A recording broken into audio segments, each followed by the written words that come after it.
കൊല്ലം നീണ്ടകരയിൽ എഞ്ചിനിൽ വല കുരുങ്ങി മീൻപിടുത്തത്തിന് പോയ ബോട്ട് മറിഞ്ഞു. 12 മത്സ്യത്തൊഴിലാളികളെ രക്ഷിച്ചു. അരുൺരാജ് വിവരങ്ങളുമായി. അരുൺരാജ്, മുഴുവൻ മത്സ്യത്തൊഴിലാളികളെയും രക്ഷിച്ചുവെന്നാണോ? 12 പേരാണോ ആകെ ഉണ്ടായിരുന്നത്?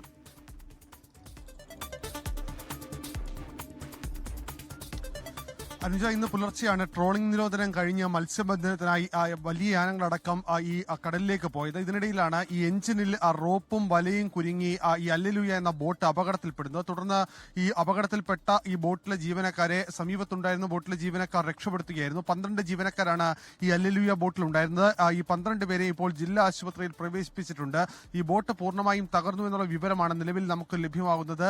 ഈ എഞ്ചിനിലേക്ക്, ഈ പ്രൊപ്പല്ലർ, അതിലേക്ക് ഈ വലയും അതുപോലെ തന്നെ റോപ്പും കുടുങ്ങിയാണ് അപകടമുണ്ടായത് എന്നുള്ളതാണ് മത്സ്യത്തൊഴിലാളികൾ ഇപ്പോൾ നൽകിയിരിക്കുന്ന മൊഴി. ഈ ഭാഗങ്ങളിൽ വലിയ തോതിൽ മണൽത്തിട്ടയും രൂപപ്പെട്ടിട്ടുണ്ട്. അത് അപകടത്തിന്റെ വ്യാപ്തി കൂട്ടുന്നു എന്നുള്ള കാര്യം കൂടി ഇപ്പോൾ മത്സ്യത്തൊഴിലാളികൾ പങ്കുവെക്കുന്ന ആശങ്കയിൽ പറയുന്നുണ്ട്.